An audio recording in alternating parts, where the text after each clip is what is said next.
All right, let's talk about one of the biggest scholarship opportunities on the planet, the 2026 Türkiye Bursları Scholarship. If you've ever, even for a second, dreamed of studying abroad without going into debt, then this is the complete guide you've been waiting for. I want you to just imagine this for a moment. You're at a fantastic university, soaking in a new culture, and you have zero financial stress. Your tuition? Paid. Your housing? Covered. Health insurance, all taken care of. Plus, you get a monthly allowance for your expenses, and they even fly you there and back. It honestly sounds like a fantasy, doesn't it? Well, it's not a fantasy. It's very real, and it's called the Türkiye Bursları Scholarship. But, and this is a big but, here's the reality check. You are not the only one with this dream. You'll be competing with over 160,000 other hopefuls from all around the world. That's why having a solid game plan is absolutely crucial, and that is exactly what we're going to build for you right now. So what's the big deal? Why is this scholarship so incredibly competitive? Let's dive in and look at the life-changing benefits that are actually on the table. First things first, let's talk about the monthly stipend. And this isn't for tuition, this is cash in your pocket for living expenses. If you're a bachelor student, you get 3,500 Turkish lira every single month. And that number goes up for graduate students. It jumps to 5,000 lira a month for master's students. And for all you Ph.D. candidates out there, it's a solid 6,500 lira per month, which really helps while you're focused on that intense research. But honestly, that monthly stipend is just the beginning. The package is unbelievable. Your tuition fees are completely paid for. You get free housing in a university dorm. You get full health insurance coverage. They even pay for your flight ticket to Turkey and your flight back home when you're done. And here's a really cool part. You get a full year of Turkish language classes for free. It's mandatory, even if your degree is in English, because they want you to really experience and connect with the culture. I mean, it is a truly all-in-one, fully funded experience. Okay, the benefits are amazing, we get it. Which brings us to the most important question of all. Are you actually eligible? Let's find out if you meet the specific requirements to get in the game. All right, let's break this table down. For a bachelor's degree, you've got to have at least a 70% average, and you need to be under 21 years old. For a master's or a Ph.D., the academic bar is a bit higher at 75%, and the age limits are under 30 and under 35. Now pay close attention to this last one. If you're aiming for health sciences, medicine, dentistry, pharmacy, the requirement is a whopping 90% minimum average. So, if you looked at that and thought, hey, I qualify, then congratulations. That's the first huge step.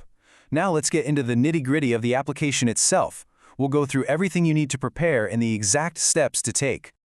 Okay, here's your document checklist. You'll need the basics: a passport or national ID, a recent photo of yourself, and of course, all your school transcripts and diplomas. But the really important pieces are your letter of intent, that's your personal essay, and your letters of recommendation.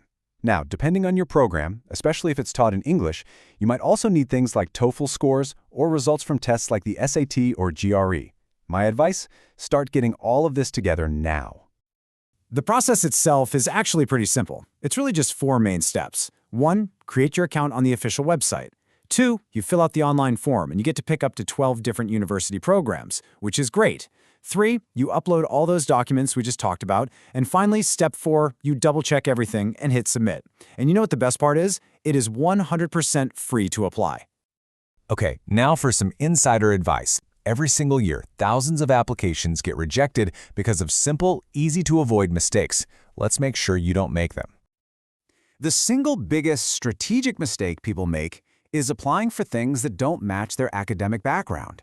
This quote really hits the nail on the head. It says you should choose courses that align with the result you are submitting. So what does that mean in simple terms?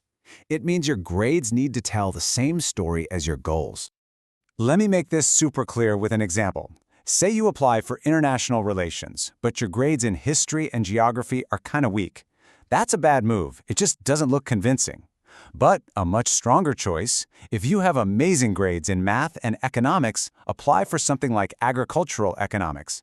See the difference? You're playing to your strengths, and you're showing the committee you're set up to succeed. And here is a very, very important modern warning. Do not, under any circumstances, use AI to write your letter of intent. The people reviewing these are experts. They can spot it a mile away. It lacks personality, it lacks a genuine story, and it lacks passion. It's a shortcut that almost guarantees your application ends up in the rejection pile. Be you. Be authentic. So you've put together a powerful, authentic application. You've played to your strengths, and you've hit that submit button. Awesome. So what happens now? Let's look at the final stages of this whole journey. All right, here's the timeline you need to know. The application window is from January 10th to February 20th. Then, in March and April, they do the first round of evaluations. If you make the cut, you'll be invited for an interview sometime between April and June. The final results are announced in early August, and if you get it, you'll be packing your bags and heading to Turkey in September. Now, getting an invitation for an interview is a massive achievement, but please don't start celebrating too early. This quote from a user on Reddit is pure gold. He says the interview is not just a formality. A lot more people get interviewed than actually get the scholarship. You can think of it as the final, and very competitive, round of the selection process. So how does it all work behind the scenes?